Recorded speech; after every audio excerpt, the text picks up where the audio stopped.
Hello friends, మీలో ఇంకా ఎవరైనా పాన్ కార్డ్ ని ఆధార్ తో లింక్ చేసుకోకుండా ఉంటే వాళ్ళ పాన్ కార్డ్ అయితే ఇప్పటికే ఇన్యాక్టివ్ అయితే అయిపోయి ఉంటుంది. సో మరలా మీ పాన్ కార్డ్ ని యాక్టివ్ చేసుకోవడానికి మీరు మీ పాన్ కార్డ్ ని ఆధార్ తో అయితే లింక్ చేసుకోవాల్సి ఉంటుంది. సో ఈ 2024 కూడా స్టార్ట్ అయిపోయింది కాబట్టి పాన్ కార్డ్ ని ఆధార్ తో లింక్ చేసే ప్రాసెస్ లో కొన్ని చేంజెస్ కూడా ఉంటాయి. సో ఈ వీడియో నేను మీకు 2024 లో లేటెస్ట్ ప్రాసెస్ ద్వారా పాన్ కార్డ్ ని ఆధార్ తో ఏ విధంగా లింక్ చేసుకునే పూర్తి ప్రాసెస్ చూపిస్తాను. వీడియోని ఎక్కడ స్కిప్ చేయకుండా చివరి దాకా అయితే చూడండి.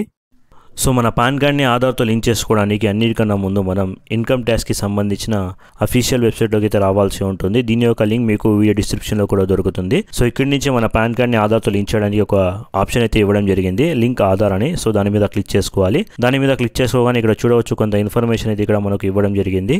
ఎవరైతే ఇప్పటి వరకు వాళ్ళ పాన్ కార్డ్ని ఆధార్తో లింక్ చేసుకోలేదో వాళ్ళకు లాస్ట్ డేట్ అయితే June 30, 2023. సో వాళ్ళు 1000 రూపీస్ లేట్ ఫీగా పే చేసి వాళ్ళ పాన్ కార్డ్ని అయితే ఈ డేట్ లోపల అయితే లింక్ చేసుకోవాల్సి ఉంటుందని ఇక్కడ ఇన్ఫర్మేషన్ అయితే ఇవ్వడం జరిగింది. సో ఇక్కడ మనం పాన్ కార్డ్ని ఆధార్తో లింక్ చేసుకోవడానికి మన పాన్ కార్డ్ నంబర్ అదేవిధంగా ఆధార్ కార్డ్ నంబర్ ఎంటర్ చేసి వ్యాలిడేట్ మీద అయితే క్లిక్ చేయాల్సి ఉంటుంది. సో వ్యాలిడేట్ మీద క్లిక్ చేసుకోవని ఇక్కడ చూడవచ్చు ఒక పాపప్ మెసేజ్ అయితే మనకు కనిపిస్తుంది, payment details not found for this pan అని. సో ఇక్కడ మనం మన పాన్ కార్డ్ని ఆధార్తో లింక్ చేసుకోవడానికి ఇంకా పేమెంట్ అయితే చేయలేదు కాబట్టి ఇక్కడ పేమెంట్ డీటెయిల్స్ నాట్ ఫౌండ్ అని చూపిస్తుంది. సో ఇక్కడ పేమెంట్ చేయడానికి మనం continue to pay through epay tax అనే మీద క్లిక్ చేసుకోవాలి. సో దాని మీద క్లిక్ చేసుకోగా నెక్స్ట్ మనకు ఈ విధంగా పేజ్ అయితే ఓపెన్ అయిపోతుంది. సో ఇక్కడ మన పాన్ కార్డ్ నంబర్ ఎంటర్ చేసి దాన్ని కన్ఫర్మ్ చేసుకోవాలి. దాని తర్వాత ఇక్కడ కింద మనం ఆధార్ కార్డ్ కి ఏదైతే మొబైల్ నంబర్ లింక్ ఉంటుందో ఆ నంబర్ ఇక్కడ ఎంటర్ చేసి కంటిన్యూ మీద క్లిక్ చేసుకోవాలి. కంటిన్యూ మీద క్లిక్ చేసుకోగానే మన ఆధార్ కార్డ్ కి ఏదైతే మొబైల్ నంబర్ లింక్ ఉంటుందో దానిపై ఒక ఓటీపీ అయితే రావడం జరుగుతుంది. ఆ ఓటీపీని ఇక్కడ ఎంటర్ చేసి కంటిన్యూ మీద క్లిక్ చేసుకోగానే నెక్స్ట్ మనకు ఈ విధంగా ఒక పేజ్ అయితే ఓపెన్ అయిపోతుంది. సో ఇక్కడే మీరు జాగ్రత్తగా అయితే మీరు ఒక సెక్షన్ అయితే సెలెక్ట్ చేసుకోవాల్సి ఉంటుంది.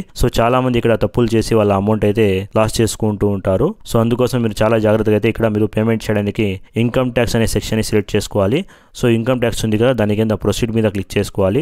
ప్రొసీడ్ మీద క్లిక్ చేసుకోగానే నెక్స్ట్ మనకు పేమెంట్ చేయడానికి పేజ్ అయితే ఓపెన్ అయిపోతుంది. సో ఇక్కడ మనం అసెస్మెంట్ ఇయర్ దానితో పాటు టైప్ ఆఫ్ పేమెంట్ అనే ఆప్షన్ లో సెలెక్ట్ చేసుకోవాల్సి ఉంటుంది. సో ముందుగా మీరు అసెస్మెంట్ ఇయర్ లో 2024, 2025 అనే ఆప్షన్ ని సెలెక్ట్ చేసుకోవాల్సి ఉంటుంది. సో దాని తర్వాత ఇక్కడ టైప్ ఆఫ్ పేమెంట్ లో మీరు అదర్ అనే ఆప్షన్ ని సెలెక్ట్ చేసుకోవాల్సి ఉంటుంది. అంటే అదర్ రిసిప్ట్స్ అనే ఒక ఆప్షన్ అయితే కనిపిస్తుంది. సో దాన్ని సెలెక్ట్ చేసుకోండి. సో ఇవి రెండు కూడా మీరు చాలా జాగ్రత్తగా అయితే సెలెక్ట్ చేసుకోవాల్సి ఉంటుంది. ఇవి రెండు కరెక్ట్ గా సెలెక్ట్ చేసుకున్న తర్వాత కంటిన్యూ మీద క్లిక్ చేసుకోగానే నెక్స్ట్ మనకు మన పేమెంట్ యొక్క ఇన్ఫర్మేషన్ కనిపిస్తుంది. సో మనం లేట్ ఫీగా 1000 రూపీస్ అయితే పే చేస్తున్నామని ఇక్కడ ఆటోమేటిక్ ఇది ఫెచ్ చేయడం జరుగుతుంది. సో ఇక్కడ కిందకు స్క్రోల్ చేసి కంటిన్యూ మీద క్లిక్ చేసుకోవాలి. కంటిన్యూ మీద క్లిక్ చేసుకోగానే నెక్స్ట్ మనకు పేమెంట్ మోడ్స్ ఒక పేజ్ అయితే ఓపెన్ అయిపోతుంది. సో ఇక్కడ మనం చాలా రకమైన పేమెంట్స్ మోడ్స్ అయితే యూస్ చేసుకుని మన పేమెంట్ అయితే పూర్తి చేయవచ్చు. సో దీనిలో నెట్ బ్యాంకింగ్, డెబిట్ కార్డ్, పేడ్, బ్యాంక్ కౌంటర్, ఆర్టీజీఎస్, ఎన్ఎఫ్టీ అని ఉంటుంది. సో దీనిలో చాలా ఈజీ వే అయితే పేమెంట్ గేట్వే. ఈ మోడ్ ద్వారా అయితే మనం చాలా ఈజీగా అయితే పేమెంట్ అయితే చేసుకోవచ్చు. సో దానికోసం పేమెంట్ గేట్వే ఆప్షన్ ని సెలెక్ట్ చేసుకొని సో దీనిలో మీకు ఏదైనా ఒక హెడ్ లో ద్వారా మీ పేమెంట్ అయితే పూర్తి చేసుకోవచ్చు. సో మనం అయితే ఫెడరల్ బ్యాంక్ ని సెలెక్ట్ చేసుకుందాం. ఫెడరల్ బ్యాంక్ ని సెలెక్ట్ చేసుకుని నెక్స్ట్ మనకు మనం పే చేస్తున్న అమౌంట్ యొక్క ఇన్ఫర్మేషన్ మొత్తం ఇక్కడ ప్రివ్యూ రూపంలో చూపిస్తుంది. సో ఇక్కడ దాని టర్మ్స్ అండ్ కండిషన్ ని యాక్సెప్ట్ చేసి సబ్మిట్ టు బ్యాంక్ మీద క్లిక్ చేసుకోవాలి. దాని తర్వాత ఈ విధంగా బ్యాంక్ యొక్క డాష్బోర్డ్ అయితే ఓపెన్ అయిపోతుంది. సో ఇక్కడ పే నౌ మీద క్లిక్ చేసుకోగానే నెక్స్ట్ మనకు పేమెంట్ ఆప్షన్స్ అయితే ఇక్కడ మనకు కనిపిస్తాయి. సో ఇక్కడ చూడవచ్చు మనం ఇక్కడ కార్డ్స్ ద్వారా, అదేవిధంగా నెట్ బ్యాంకింగ్ ద్వారా, అదేవిధంగా యూపీఐ ద్వారా కూడా మనం పేమెంట్ సెట్ చేసుకోవచ్చు. సో దీనిలో మీరు దేని ద్వారా మీ పేమెంట్ చేయాలనుకుంటున్నారో దాన్ని సెలెక్ట్ చేసుకుని పేమెంట్ అయితే పూర్తి చేయాల్సి ఉంటుంది. సో ఇక్కడ మనమైతే కార్డ్ ద్వారా పేమెంట్ చేస్తున్నాం కాబట్టి కార్డ్ ఆప్షన్ ని సెలెక్ట్ చేసుకోగానే మన యొక్క కార్డ్ యొక్క డీటెయిల్స్ అయితే ఇక్కడ అడుగుతుంది. సో కార్డ్ డీటెయిల్స్ ఎంటర్ చేసి పే మీద క్లిక్ చేయగానే మన పేమెంట్ అయితే ఇక్కడ పూర్తి అయిపోతుంది.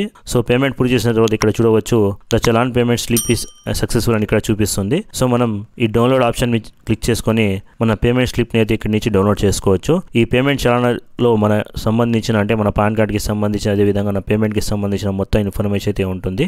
సో ఇక్కడ ఇంకోటి లాస్ట్ లో మనకు బిఎస్ఆర్ కోడ్ అని కూడా ఉంటుంది. సో ఈ కోడ్ అనేది చాలా ఇంపార్టెంట్. దీని ద్వారానే మన పాన్ కార్డ్ ని ఆధార్తో అయితే లింక్ చేయడం జరుగుతుంది. సో ఇక్కడ మీరు పేమెంట్ చేసిన తర్వాత ఇంతటితో మీ పాన్ కార్డ్ అయితే ఆధార్తో లింక్ అయిపోదు. చాలా మంది ఇక్కడ కన్ఫ్యూజ్ అవుతూ ఉంటారు. పేమెంట్ చేసి అయితే వాళ్ళు వదిలేస్తూ ఉంటారు. సో ఇక్కడ మీరు దీని తర్వాత కూడా ఒక స్టెప్ అయితే చేయాల్సి ఉంటుంది. సో దీనికోసం మీరు పేమెంట్ చేసిన తర్వాత నార్మల్ గా అయితే 3 to 4 days మన పేమెంట్ కన్ఫర్మ్ అవడానికి వెయిట్ చేయమంటారు. కానీ ఇప్పుడు టైం తక్కువ ఉన్న వలన 3 to 4 hours వెయిట్ చేసే చాలు మన పేమెంట్ అనేది సక్సెస్ఫుల్ గా సబ్మిట్ అయిపోతుంది కాబట్టి. సో నెక్స్ట్ మనం ఇన్కమ్ ట్యాక్స్ కి సంబంధించిన డాష్బోర్డ్ లోకి వేస్తే ఇక్కడ లింక్ ఆధార్ మీద క్లిక్ చేసుకొని నెక్స్ట్ మన పాన్ కార్డ్ నంబర్ అదేవిధంగా ఆధార్ కార్డ్ నంబర్ ఎంటర్ చేసి వ్యాలిడేట్ మీద క్లిక్ చేసుకోగానే ఇక్కడ చూడవచ్చు your payment details are verified అని చూపిస్తుంది. ఇంతకు ముందు మనం పేమెంట్ చేయలేదు కాబట్టి అప్పుడు పేమెంట్ డీటెయిల్స్ నాట్ ఫౌండ్ అని చూపించింది. సో ఇప్పుడైతే మనం పేమెంట్ అయితే పూర్తి చేసాం కాబట్టి ఇక్కడ పేమెంట్ డీటెయిల్స్ అయితే ఫౌండ్ అని చూపిస్తుంది. సో ఇక్కడ కంటిన్యూ మీద క్లిక్ చేసుకోవాలి. కంటిన్యూ మీద క్లిక్ చేసుకోగానే నెక్స్ట్ మనకు మన పాన్ కార్డ్ నెంబర్ అదేవిధంగా ఆధార్ కార్డ్ నెంబర్ ఇది ఆటోమేటిక్గా ఫిక్స్ చేయడం జరుగుతుంది. సో దాని తర్వాత నేమ్ యాజ్ పర్ ఆధార్ అని అడుగుతుంది. అంటే మన ఆధార్ కార్డులో ఏ విధంగా అయితే మన పేరు ఉంటుందో సేమ్ అదే విధంగా ఎంటర్ చేయాల్సి ఉంటుంది. సో దాని తర్వాత మన మొబైల్ నెంబర్ ఎంటర్ చేసుకోవాలి. దాని తర్వాత ఇక్కడ మనకు 2 ఆప్షన్స్ అయితే ఇవ్వడం జరిగింది. సో మొదటిది మన ఆధార్ కార్డులో మన డేట్ ఆఫ్ బర్త్ లో కేవలం ఇయర్ మాత్రమే ఉంటే మనం ఫస్ట్ ఆప్షన్ కూడా టిక్ చేసుకోవాలి. లేదా మన ఆధార్ కార్డులో మనకు సంబంధించిన డేట్ ఆఫ్ బర్త్ అనేది పూర్తిగా ఉంటే దీన్ని సెలెక్ట్ చేసుకోవాల్సిన అవసరం ఉండదు. సో దాని తర్వాత కింద టర్మ్స్ అండ్ కండిషన్ ని యాక్సెప్ట్ చేసి లింక్ ఆధార్ మీద క్లిక్ చేసుకోగానే ఆధార్ కార్డ్కి ఏదైతే మొబైల్ నెంబర్ లింక్ ఉంటుందో ఆ మొబైల్ నెంబర్ పై వెరిఫికేషన్ కోసం ఒక ఓటీపీ అయితే రావడం జరుగుతుంది. ఆ ఓటీపీని ఎంటర్ చేసి వ్యాలిడేట్ మీద క్లిక్ చేసుకోగానే మన పాన్ కార్డ్ని ఆధార్తో లింక్ చేసే రిక్వెస్ట్ అయితే సక్సెస్ఫుల్గా సబ్మిట్ అయిపోతుంది. సో వితిన్ 24 to 48 అవర్స్ లోపల మన పాన్ కార్డ్ అయితే ఇక్కడ ఆధార్తో లింక్ అయితే అయిపోతుంది. సో నెక్స్ట్ మనం మన పాన్ కార్డ్ ఆధార్తో లింక్ అయిందో చెక్ చేసుకోవడానికి నెక్స్ట్ మనం ఇన్కమ్ ట్యాక్స్ కి సంబంధించిన సేమ్ డాష్ బోర్డ్ లోకి వేసి ఇక్కడ మనకు మరో ఆప్షన్ అయితే ఇవ్వడం జరిగింది మన స్టేటస్ ని తెలుసుకోవడానికి లింక్ ఆధార్ స్టేటస్ అని. సో దాని మీద క్లిక్ చేసుకొని మన పాన్ కార్డ్ నంబర్ అదేవిధంగా ఆధార్ కార్డ్ నంబర్ ఎంటర్ చేసి వ్యూ లింక్ ఆధార్ స్టేటస్ మీద క్లిక్ చేసుకోగానే మన పాన్ కార్డ్ యొక్క స్టేటస్ అయితే ఇక్కడ చూపిస్తుంది. సో ఈ విధంగా మనం మన పాన్ కార్డ్ని ఆధార్తో అయితే లింక్ చేసుకోవచ్చు. సో ఐ హోప్ ఇన్ఫర్మేషన్ మీకు నచ్చిందని అనుకుంటున్నాను. ఈ ఇన్ఫర్మేషన్ మీకు నచ్చినట్లయితే ఈ వీడియోని మీ ఫ్యామిలీ మెంబర్స్ అలాగే మీ ఫ్రెండ్స్తో షేర్ చేయడం మర్చిపోవద్దు. అలాగే దీనికి సంబంధించి మీకు ఇంకా డౌట్స్ ఉంటే కామెంట్ చేయండి. తప్పకుండా మీ కామెంట్స్కి రిప్లై అయితే ఇవ్వడం జరుగుతుంది. Thank you.